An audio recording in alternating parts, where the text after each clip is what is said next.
So we have here from that Park Place rumor, Star Wars only sold 1 million copies to date. Aside from maybe Concord, what was the other one? No, yeah, Concord. I think this has got to be the worst performing game of 2024, or at least one of the worst performing games of 2024. Says a new rumor claims that Ubisoft sold 1 million copies total after Star Wars Outlaws, far lower than analyst expectations of 5 million copies. Yeah, I would say that's far lower than the expected 5 million. And now, are they rounding up? Because I highly doubt it's Ubisoft giving these numbers out, at least not to the public anyway. But if it's Ubisoft's numbers, I imagine it's probably closer to 900,000, and they're rounding up going, hey, we totally sold all those games. We totally sold a whole million games. The bad thing being, at one time, 1 million games would have actually been quite a bit. Let's see here.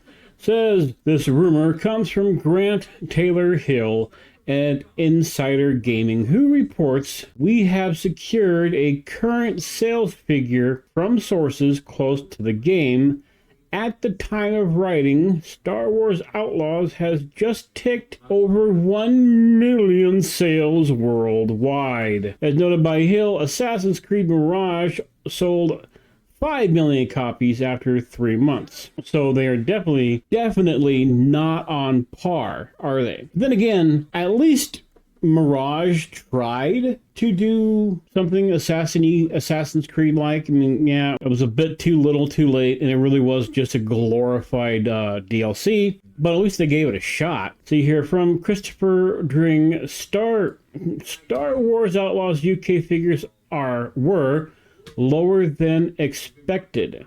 Digital and physical data via SD, but did a fair bit more than Avatar, 52% more. Well, yeah, because Avatar is one of those properties, right, that everybody says they went and watched it. And when people, and it made a lot of money, don't get me wrong, it made like a buttload of money, but nobody remembers it. Like when people describe like an alien abduction, right, they go, or sometimes, you know, it's a lot like, you know, we were driving. Oh, I got to put the redneck voice on. We was driving through the boonies, and I bet some bitch. There was lights in the air, and all of a sudden I woke up in my sister's bed naked. I got no idea what the hell's going on, but I must have had a good goddamn time. Oh, sorry, what must I do with my cousin Eugene? I forget.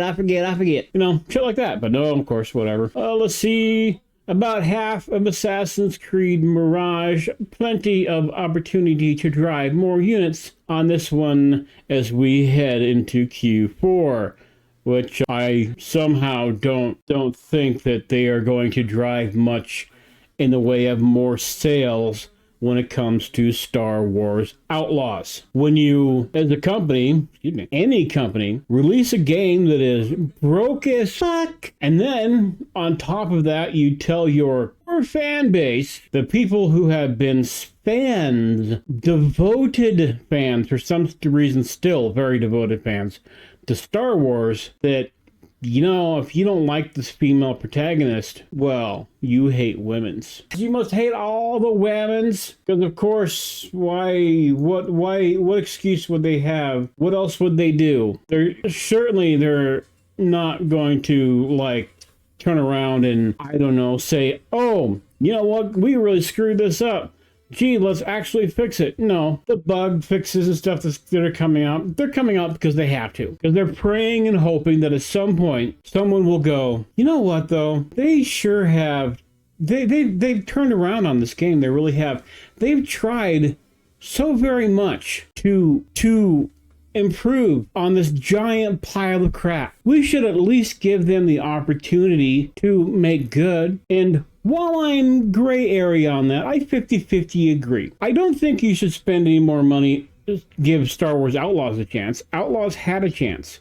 They had a chance to release a completed game and didn't do it. Period. There's no if, what's, and or buts about that as far as I am concerned. And now, of course, I am Of course, entirely speaking on my opinion and my opinion alone. I don't expect other people to fully agree with me or agree with me at all. You know, if you don't want to agree with me, then cool, I guess. I don't know. It's not my job to make you agree with me. This isn't even my job at all. I don't get paid for this shit. I just, excuse me, kind of actually enjoy it for some strange reason. It gets the nerdy rants out of me because I don't have a bunch of nerdy people in my area. Well, let's see here. Dempsey asked, when I look at the guidance for Q2 and assume something similar for back catalog in Q2 as Q1 of getting a €200 to €230, shorting, that short range, yeah, they got €200 to €230 to make Star Wars Outlaws. Yeah, I thought it was a little less than that, to be honest. I didn't know it was that much. But let's go €210, right? Because it was a range, and say €210 to make that pile of shit, and they want you to buy it at the $70 price tag. Then assuming that you might get it from around 5 million units would maybe break them even. So this game is a complete loss. There is no saving this. They can huff and puff and moan and piss and crack all they want to. They are not saving Outlaws. And Outlaws, by the way, had the largest budget as far as advertising goes than any other Ubisoft game ever, by a magnitude of number. But that doesn't matter because, of course, the game is dead, and if Ubisoft doesn't do something, they are too. And I am more apt to assume that Ubisoft is going to go the way of the dodo here in a few years. As a matter of fact, why don't we, look at their stock again. Let's, Ubisoft stock price, 224. Oh my gosh. So far today, it is up a 1/10 of a dollar. Actually, a 1,020th of a dollar. A 0.90 percentile as of so far. But it has still kept its downward trend. You look at that, just, and I, of course, still think the DEI stuff has a lot to do with that. And I mean a lot. Can they save Outlaws? No, I don't think they can. I really don't think that's going to happen anytime soon.